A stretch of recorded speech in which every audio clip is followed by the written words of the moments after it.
So, what happens when a guy who was born with every possible advantage decides to throw it all away and risk everything? Not just once, but twice.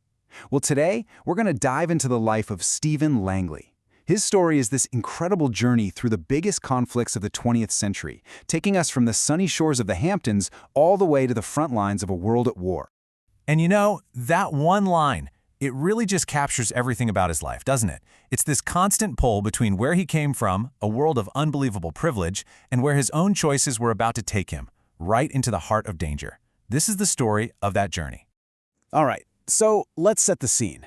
Our story kicks off in 1916, and we meet Steven Langley, a young man who, on the surface, seems totally shielded from the massive changes that are shaking the rest of the world to its core. Now take a look at this, because it really paints a picture of the two completely different worlds existing at the same time. Over in Europe, you've got a continent just being torn apart by war. And then you've got Steven's America, this bubble of wealth, isolation, and opportunity. I mean, he lives in a world where the biggest risk he faces is a bad day on the stock market, not a charge across no man's land. Steven's life was, it was straight out of a movie. A successful Wall Street broker, weekends in the Hamptons filled with endless parties and sailing. But, and there's always a but, right? There were these little hints of something more stirring under the surface. His romance with Barbara Fowler, and this growing obsession he had with the absolute freedom of flying. And that call to adventure? It had a name, Joe Kinney. He was an aviator, and all he dreamed about was flying over France. You can just imagine Steven hearing his friends' stories of dogfights and adventure, and it just planted a seed in him, a desire for a life that was a little less predictable. So Steven does end up serving in the war, but he's a flight instructor, so he's kept away from the real fighting. But when he gets home, even that little taste of adventure has changed him. The quiet, respectable life of a Wall Street broker? Yeah, that just isn't going to cut it anymore. So what does he do with all that restless energy? He channels it right into the most exciting and dangerous game in town during the Roaring '20s, bootlegging. He teams up with his buddy Joe and a new partner, this guy Eric von Steuben. And the best part? He gets to use the very things he loves, fast boats and airplanes, to build this whole smuggling empire right under everyone's noses. And get this little side hustle of his, it wasn't just a hobby. Pretty soon, he was making way more money from illegal liquor than he ever did on Wall Street. The money was great, sure, but let's be honest. He was addicted to something else, the danger, the adrenaline. But you know how these stories go. A life lived on the edge, it always comes with a price tag. And Steven's constant chase for the next thrill was about to put the one thing he was supposed to protect, his family, in serious danger. He was just so caught up in the game of it all that he was totally blind to how real the risks were becoming. His wife, Barbara, could see it. She was begging him to stop, but he just brushed her off. In his mind, they were untouchable, just a couple of small-time players. And this is where you can just see this giant canyon opening up between them. He's seeing a grand adventure, but all she sees is an obsession. She's watching the man she loves become someone she doesn't even recognize, someone who's blindly leading their family straight towards disaster.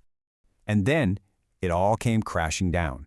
The danger wasn't just a theory anymore. It was real.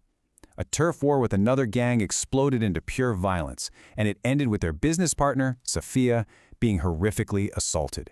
All of a sudden, this wasn't a game anymore. It was war. That was it. Game over. Staring the ugly truth right in the face, Steven sells off the entire operation. But you can't just undo that kind of damage. His partner, Eric, takes off for Germany, and the trust between him and his wife, Barbara, it was completely shattered.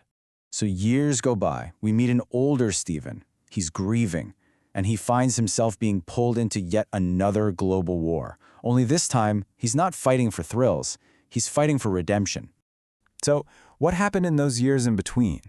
Well, he got out of bootlegging back in '24, but the 1930s were just filled with quiet tragedy. His wife Barbara got sick, really sick, with cancer, and she passed away in 1938. He was left completely haunted by regret.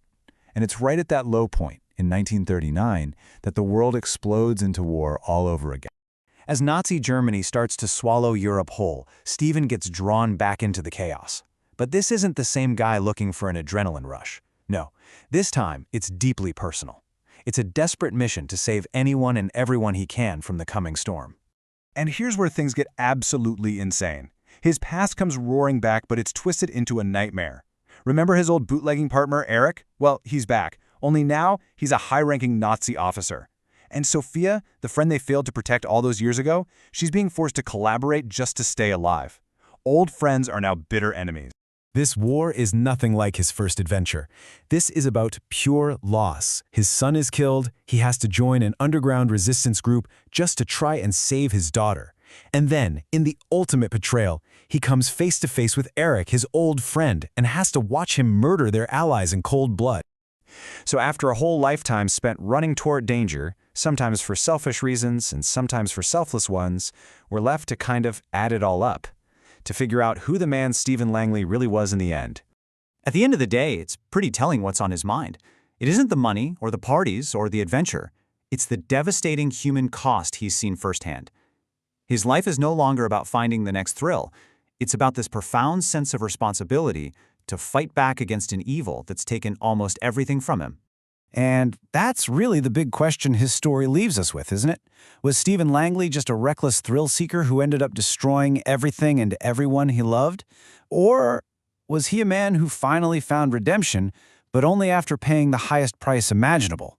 I'll let you be the judge of that.